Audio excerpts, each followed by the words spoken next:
Yes, Kenya. Tamu sana, tamu sana, tamu sana, yes.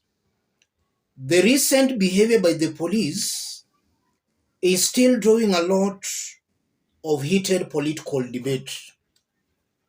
In this video, I want us to listen to some strong sentiments issued by Kabando, former Mukurweini member of parliament, for his remarks are going to inform the basis of our analysis. Listen to this. It is the heinous of crime and the satanism. It is diabolical for anybody, including the president, Ruto, and the deputy president, Rigathi Gachagua, to be congratulating the police force for killing innocent Kenyans. I think we're digressing. No, you're not digressing. You're uncomfortable because I'm criticizing them. No, let me. I know you. No, stop. You cannot suffocate me. You cannot suffocate me. Of course, I cannot suffocate you. I am not for establishment. But I think let's debate. It is my view, not your view. Even it is my view on national TV, I'm saying. Lots of generalized statements. No. Okay, so I am very specific, and let me, the last line. Yes. I am very specific. And I'm saying violence. You need another cup of tea. Violence. Stop being petty. I never interfered with you. So let me talk, my friend.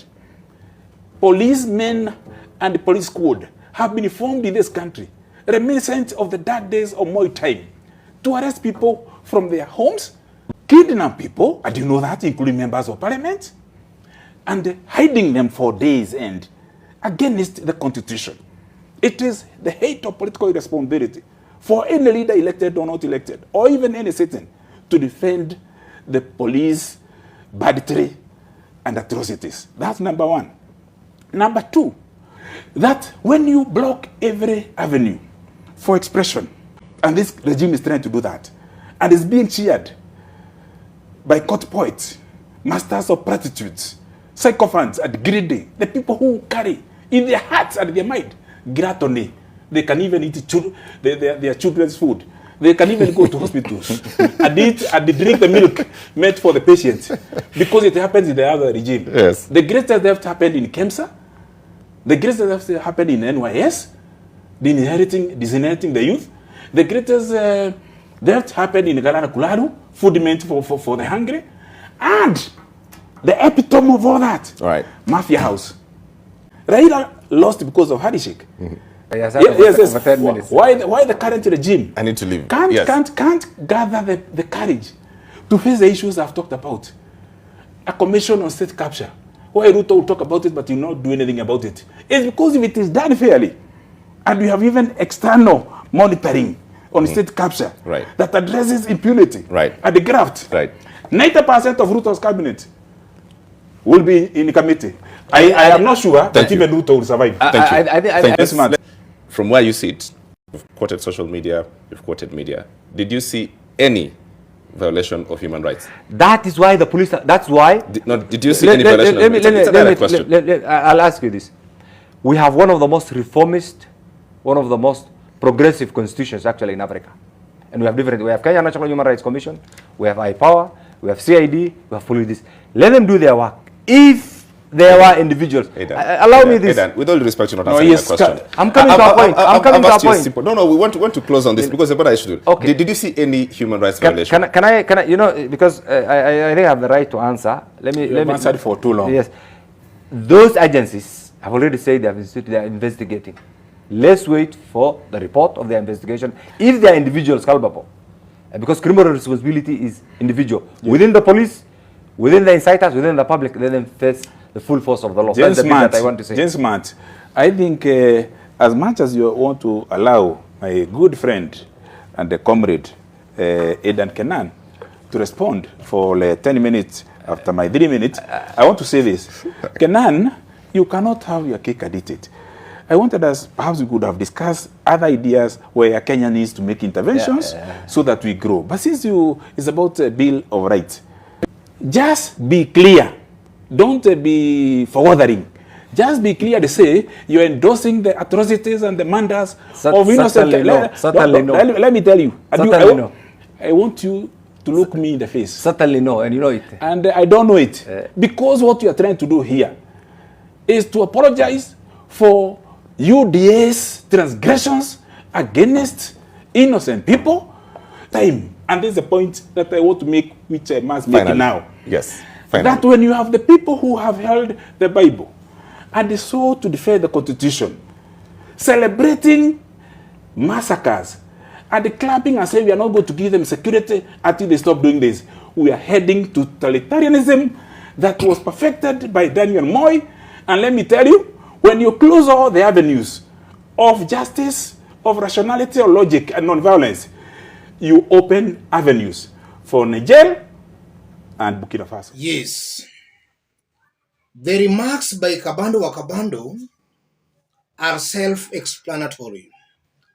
And it's important we highlight on some truths by Kabando. The first truth which I really agree with, the integrity of leaders in this government, right from top to bottom, are questionable. In fact, I won't be wrong to conclude that no leader serving in William Ruto's government is a leader of integrity. They don't pass that chapter 6 of our constitution on leadership and integrity.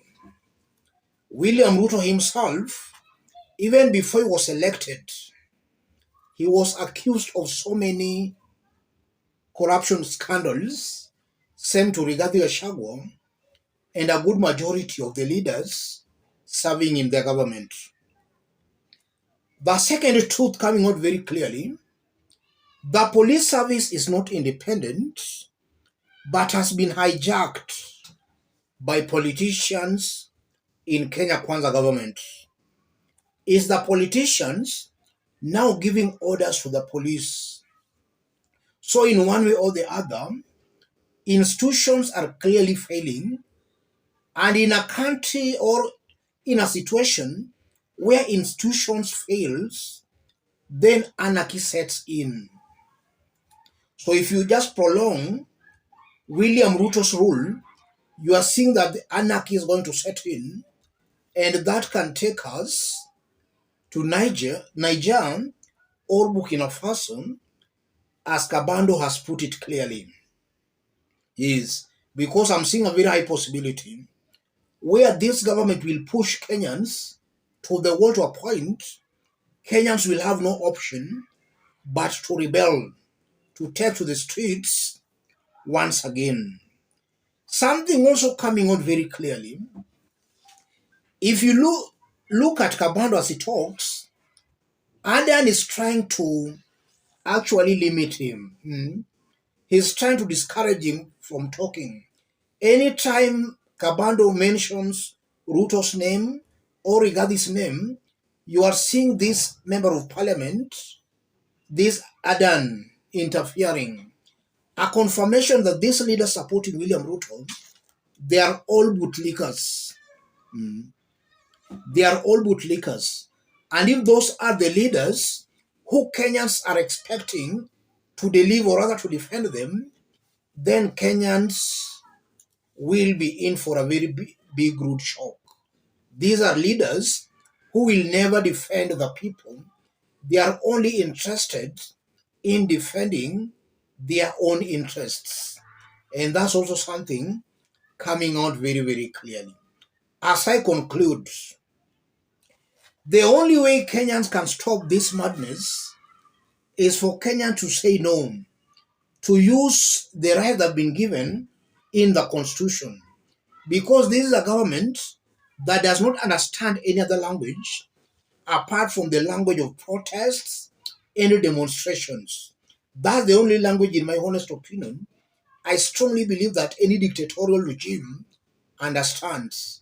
And just as it has been done in other countries where we have seen dictators, it's also possible that Kenyans can also achieve success if they exercise their democratic rights as enshrined in the Constitution. Let me stop it there, ladies and gentlemen. If you are watching us but you have not yet subscribed, subscribe, give this video a like. Any other person who would want to support our forum I've pinned my number on the comment section and down below. Yes, I've pinned my number down there below. Contact me through that number. Let's meet in our next analysis. Thank you. God bless you. God bless Kenya.